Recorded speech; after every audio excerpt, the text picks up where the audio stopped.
السلام عليكم ورحمة الله. واش الخوت صافا عليكم؟ مرحبا بكم في الحلقة الرابعة من السيرة النبوية للرسول صلى الله عليه وسلم.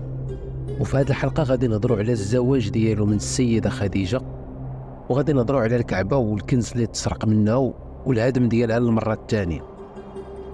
قبل ما نبداو نهضروا على كفار قريش اللي كانوا كيعبدوا الأصنام وكيشركوا بالله عز وجل، وكانت عندهم شي أعياد اللي كيستغلوها في تقديم القرابين. إلا أنه واخا هكاك كانوا شي ناس في قريش ما كيديروش هاد التخربيق وما كانوش كيعبدوا من غير الله جل وعلا. وفي الحقيقة هاد الشيء بشكال الرسول صلى الله عليه وسلم مازال ما تبعت، ولكن سبحان الله هاد الناس القلال الفطرة ديالهم دعاتهم لتوحيد الله.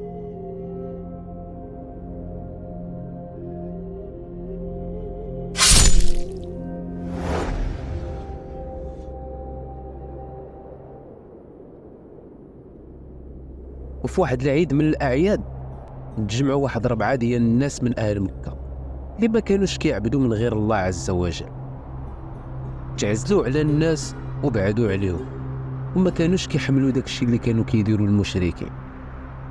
وهذا 4 هما زيد بن عمرو بن نفيل وعثمان بن حويرث وورقة بن نوفل وعبيد الله بن جحش. تجمعوا وقالوا لبعضياتهم باللي هذا الدين اللي متبعين اهل قريش ماشي هو دين ابراهيم، وباللي اللي خاصو يتعبد بحق هو الله بوحده. ما بقاتش تدخل لهم من راسهم هاد الطقوس الغريبه. شنو هاد الاصنام اللي كيطوفوا عليها؟ ما كتسمع، ما كتشوف، ما كتنفع، ما كتضر، كيفاش نعبدوها من دون الله عز وجل؟ وفاش تفرقوا هاد 4 كل واحد فيهم شد طريق كيقلب على دين الله الحق.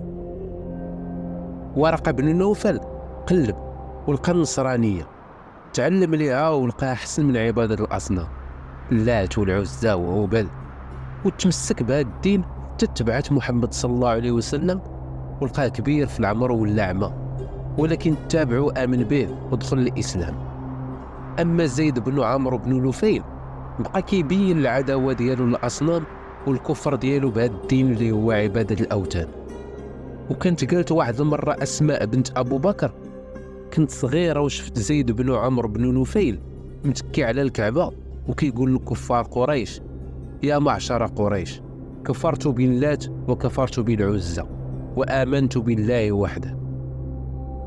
وقالت أسماء شفتو حاط يدي على جبهته وكيقول: يا ربي والله ما عرفت كيفاش نعبدك وكيفاش نتقرب ليك، كون كنت عارف كي ندير كون درت، ولكن راني كنعبدك بقلبي.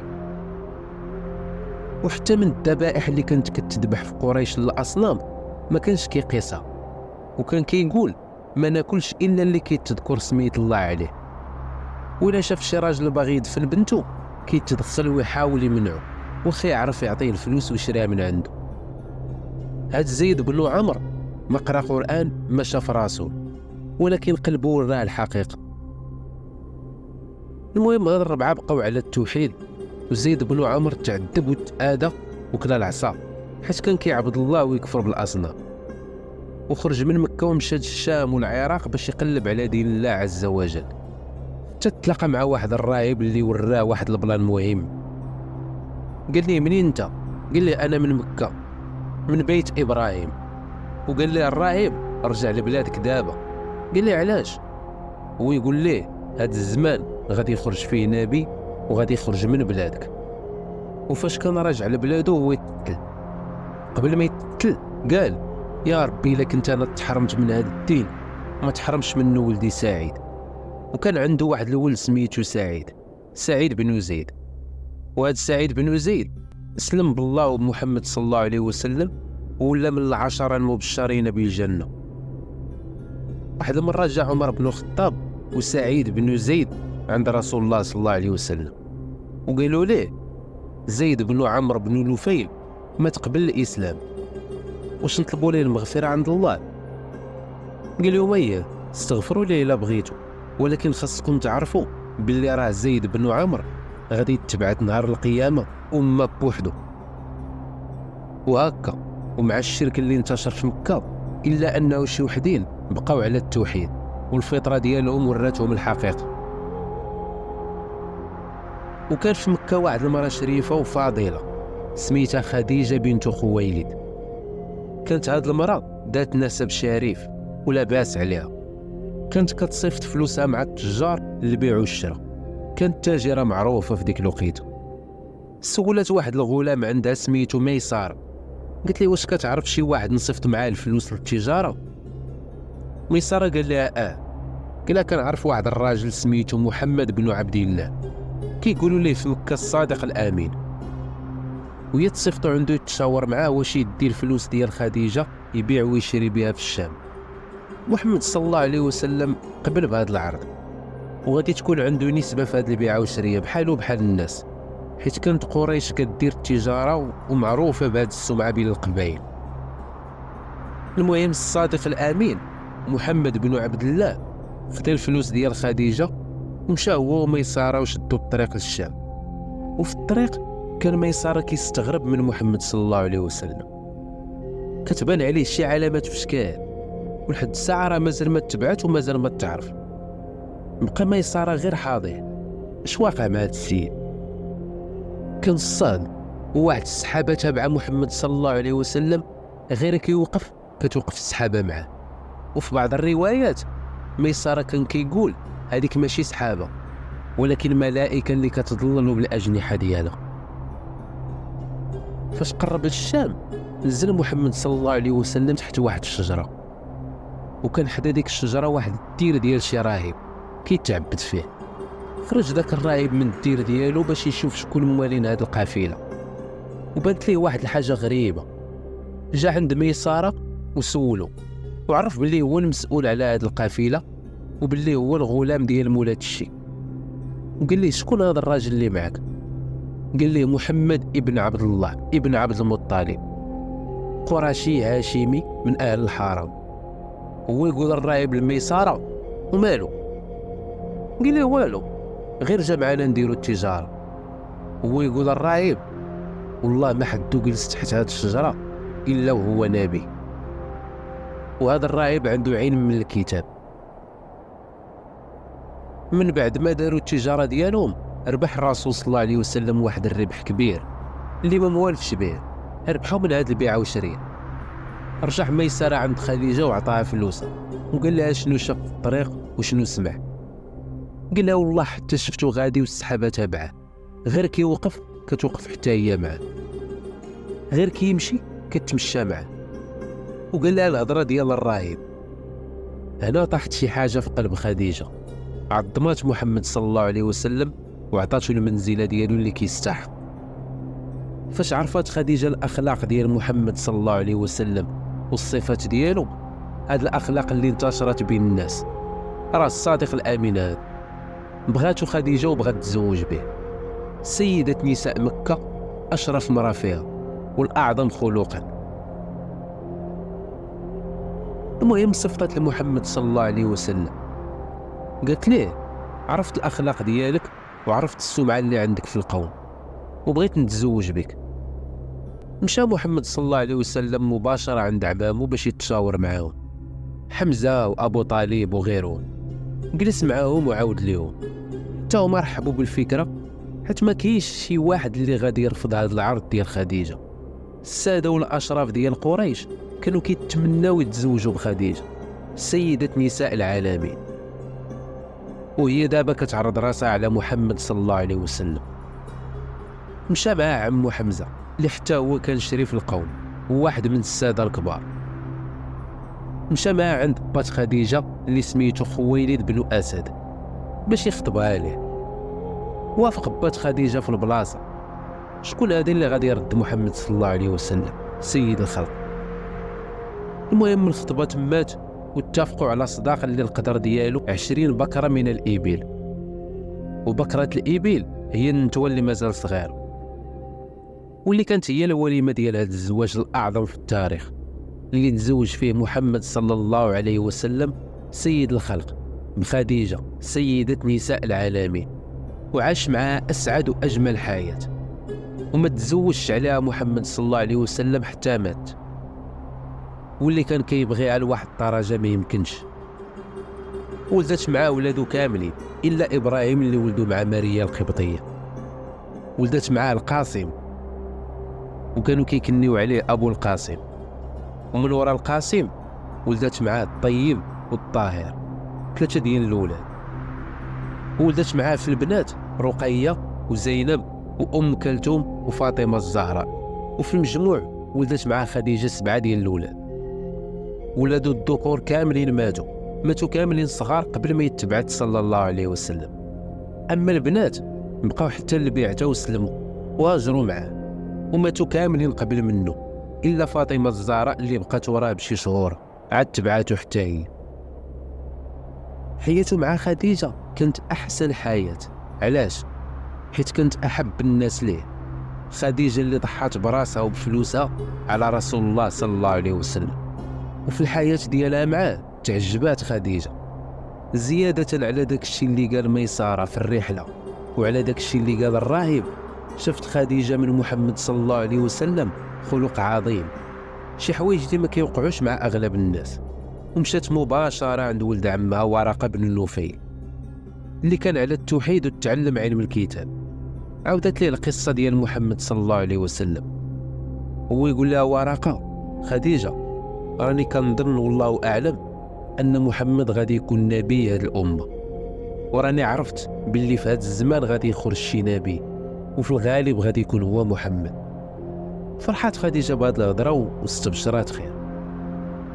فاش وصل صلى الله عليه وسلم ل 35 عام ما كانتش الكعبه بحال كيف دايره في هذه الايام، كانت صغر من هكا بزاف، واصلا ما كانتش حتى مسقفه، وكان فيها واحد البير اللي فيه كنز الكعبه، كنز ثمين ما كيقرب ليه حد، حيت الكعبه ما مسقفاش وحيت الارتفاع ديالها كان قصير. واحد النهار جاو شي شفاره على غفله من الناس، نقزوا الصوت وسرقوا هذا الكنز. الصباح الناس ساقوا الخبار وجاتهم الصدمه، كيفاش تسرق كنز الكعبه وحنا الحومات ديالها؟ كيفاش طرا هذا الشيء؟ وما يقرروا اهل مكه يعاودوا يبنيوها بطريقه احسن باش ما يفكرش شي واحد يتعدى عليها. ولكن كيفاش غادي يديروا ليها؟ في ذاك الزمان قدر الله باش تغرق واحد السفينه ديال واحد التاجر روماني، والبحر تقرع داك الخشب ديالها باش كانت مصنوعه. الناس جمعوا داك الخشب وجابوه. وكان واحد الراجل قبطي كيعيش في مكه، وهذا الراجل كان عنده مع البني والنجاره وكان حرايفي كيتقن حرفته. اتفقوا معاه باش يعاونهم على بناء الكعبه، ووافق. الخشب موجود والحرايفي موجود، ولكن واخا هكا كانوا خايفين. اتفقوا على واحد القضيه، وجا واحد من الساده قال لهم يا معشر قريش، كل شي عارف باللي هذا البيت بيت الله، الا بغيتوا تبنيوه جمعوا الفلوس من الكسب الطيب ويكونوا حلال، ما تدخلوش ليه لا صداق الباغيات ولا البيع ديال الربا ولا شي فلوس فيهم شي مظلمه لشي حد. المهم الناس بداو كيجمعوا الفلوس الحلال، ولكن هاد الفلوس الحلال ما قدوهمش حيت حياتهم كان كتير فيها الحرام. جا النهار اللي اتفقوا عليه باش يهدموا الكعبه ويعاودوا يبنيوها، ولكن السؤال هو شكون هذا اللي غادي يقدر يقيس حجره وحده من الكعبه؟ هو يجي الوليد بن المغيرة. كلشي الناس واقفين كيشوفوه، هز الفاس وقال يا ربي راك عارفنا ما بغينا غير الخير. هز يديه حتى للسما وبدا كيضرب في الكعبه من جهه القناه، هدم واحد الطرف منها وما قرب حتى واحد باش يعاونو. كلشي حاضي شنو غادي يوقع ليه. فاش قرب يطيح الظلام مشى لدارو، كلشي كيتسنى الغد ليه باش يشوفوا شنو غادي يوقع ليه. بقات الحادثه ديال الابرع اللي كان باغي يهدم الكعبه لاصقه الناس في راسهم، وراه هضرنا عليها في الحلقه ديال عام الفيل. بان لهم الوليد بن المغيرة خرج من دارو ما طاري ليه والو، ومشي يكمل المهمه ديالو اللي هي هدم الكعبه وما بيه والو. تماك عرفوا الناس باللي الله عطى الاذن ديالو لهذا الشيء، وصافي كلشي دار يديه وبداو كيهدموا فيها توصلوا للساس ديالها، وهما يلقاو شي حجر مستف وحده. نوض واحد الراجل بغى يفرق ما بين الحجر ودار المعول ديالو، يلا بدا يحرك فيهم ومكه هي تمشي وتجي. بنيت زلزلات والناس خافوا وما يرجعوا للنور، خلاو داكشي كما هو وكملوا البني ديال الكعبه. كل قبيله بنات طرف من الكعبه، ولكن ما قدوهمش الفلوس وما كملوش البني ديالها، وخلاو الجهه ديال الحجر خاويه، وبقات هكاك حتى اليوم. وحجر الكعبه هو واحد البناء على شكل نصف دائره من الجهه الشماليه من البيت الحرام، واللي هو في الاصل جزء من الكعبه. كان فيها جوج بيبان، سدوا باب وخلاو باب واحد، وطلعوا البني واحد شويه باش ما يدخل تحت من داك الباب، وسقفوها وسدوها مزيان. ولكن بقات اهم حاجه في البيت، واللي هي الحجر اللي كان نزلو الله عز وجل من الجنه. شي روايات قالوا انه كان بيض، ولكن كحال بالخطايا ديال بنادم. وهذا الركن المهم كاع القبائل تنافسوا عليه، وتنافسوا على شكون اللي غادي يحط هذا الحجر في بلاصتو.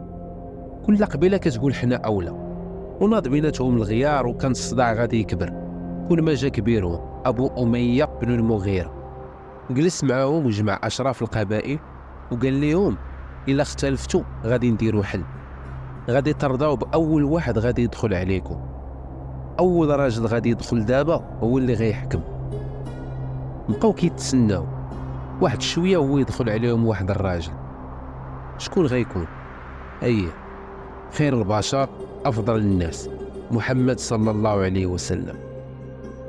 فاش دخل قالوا الناس والاشراف هذا الامين غادي نرضاو بالحكم ديالو. كلشي كيتيق في هضرته، واصلا كانوا مسميينه الصادق الامين في مكه وخارج مكه. فاش قالوا ليه الخلاف اللي بين القبائل، ويقول لهم ماشي مشكل، احنا غنديروا حل. سمعوني اش غنقول لكم. قال لهم فرشوا لي شي توب على الارض، وما يفرشوه، تفيه الحجر، وقال كل قبيله تشد طرف من هذا التوب ويهزوه ويمشيو به هذا الركن. داكشي اللي داروا. فاش وصلوا الركن وما يتفقوا القبائل كاملين باش يهز الحجر ويحطوه في بلاصتو، شكون؟ خير الخلق الصادق الامين، واللي رضاو كاملين بالحكم ديالو. خدا عليه الصلاه والسلام الحجر وحطوه في بلاصتو. وهكا تبنى بيت الله عز وجل، داك البناء العظيم اللي تقدس على مر التاريخ، واللي تحفظ وجعلوا الله عز وجل آية من آياته في الأرض. إن أول بيت وضع للناس الذي ببكة مباركا وهدى للعالمين فيه آيات بينات مقام إبراهيم ومن دخله كان آمنا. في هذه الوقيته كانوا علماء أهل الكتاب كيناقشوا في الموضوع ديال أن هذا الزمان هو زمان خروج نبي من الأنبياء. كان كلشي متفق أن هذا هو الوقت، وكانوا عارفين الأوصاف ديالو، وبالتحديد في التوراة بالرغم من اختلاف النسخ ديالو، والإنجيل حتى هو بالرغم من اختلاف النسخ ديالو. كلشي كان متفق أن هذا هو الوقت اللي غادي يخرج فيه نبي اللي غينقذ البشرية من الضلال. وكان شي وحدين من أهل الكتاب كيتدارسوا أن هذا النبي غادي يخرج من بلاد العرب، وتذكر في بعض النسخ شي نصوص اللي كتدل على محمد صلى الله عليه وسلم. وجا في بعض من نسخ التوراة أقبل الرب من سيناء وأشرق في ساعير وتجلى في جبل فاران. سيناء إشارة لموسى عليه السلام، وساعير إشارة لعيسى عليه السلام. أما جبل فاران فهو جبل مكة، وهذا الشيء كان موجود في العهد القديم ومطبوع عندهم، لدرجة تذكر النبي صلى الله عليه وسلم سميته في بعض النسخ، بحال واحد النسخة اللي تذكر فيها أن الأرض غادي تمتلئ تحميدا لأحمد. كل شيء هذا الشيء كان كيتذكر في نسخ التوراة ونسخ الإنجيل. وكانوا الأحبار والرهبان والقساوسة كيتدارسوا بيناتهم خروج النبي واقتراب الزمن ديالو. وإذ قال عيسى بن مريم يا بني إسرائيل إني رسول الله إليكم مصدقا لما بين يدي من التوراة ومبشرا برسول ياتي من بعد اسمه أحمد. فلما جاءهم بالبينات قالوا هذا سحر مبين.